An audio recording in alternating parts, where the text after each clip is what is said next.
Many people forget how this movie had a big impact on the superhero genre. At the time of the release of Batman and Robin, Spawn, and Shaq as Steel, superhero movies were seen as jokes. But thanks to this movie being a big hit, it set the standard for superhero movies we have today. So, does Wesley Snipes' Blade still hold up? Let's find out. It's important to note that Blade first appeared in Tomb of Dracula number 10. He was a supporting character that you would see every once in a while as the series went on. However, as of the making of this video, I have not yet read a Tomb of Dracula comic, but I really want to because I'm a nerd. It wouldn't be until the early 1990s where Blade would become a standalone character. He even appeared in the Spider-Man animated series as a honky. Personally, for those reasons alone, Blade would have never been my first choice to make a big screen adaptation before the X-Men or Spider-Man, but it ended up working at the end. Just look at this dude. He's got that bulletproof vest, he's got that leather jacket, he's got those sunglasses, he's got that famous sword, which is barely used in the movie by the way, but he's got a trap handle so I let it slide.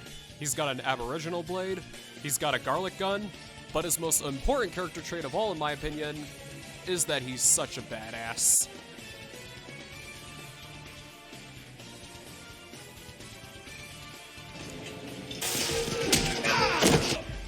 We're gonna jack you up!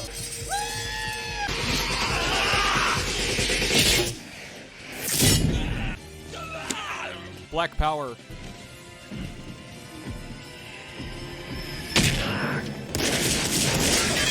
Motherfucker, are you out of your damn mind?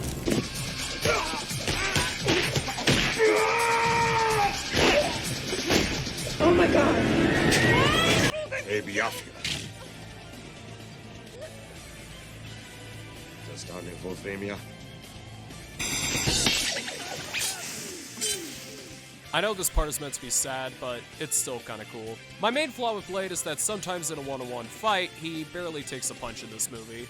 And yes, I am implying what you think I'm implying.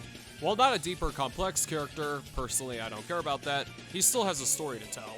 He's what's known as the Daywalker. Half human, half vampire.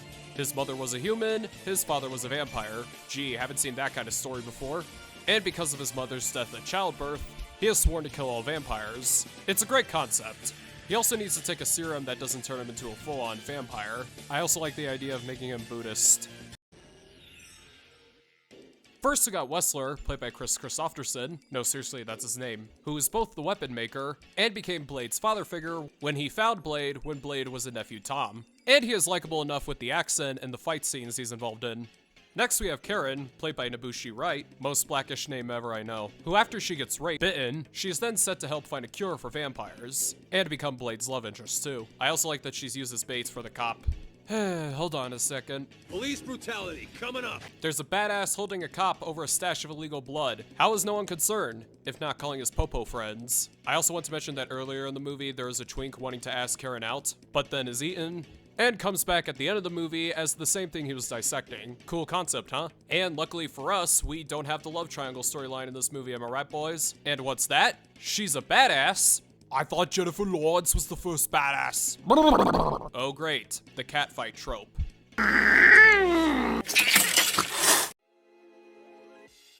First we got Deacon Frost, played excellently by Stephen Dorff. The world belongs to us, not the humans. Whew, getting a little toasty out here, huh? Earl, your history. Have the good grace to die with some fucking dignity. How you doing, Chief?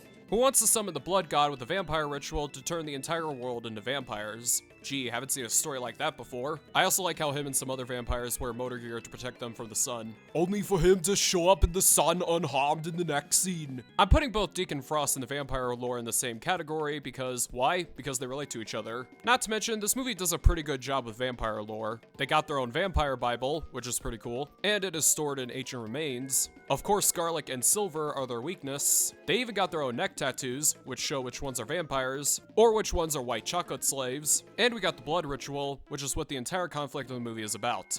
Imperious Rex! This movie is of course bloody as hell. We got blood sprinklers, open blood bites, disintegration, ashy baby birth, ashy corpses, fat ass's death is pretty gruesome, but most importantly, blood is freaking everywhere. This movie also comes with aboriginal swords, dog to the hand, club shower fight? I'm sorry, I have no clue what this is. Shattering glass with the text inside them, throwing gals off of buildings. I don't want to jump to conclusions, but I'm pretty sure this is what the average anime convention looks like.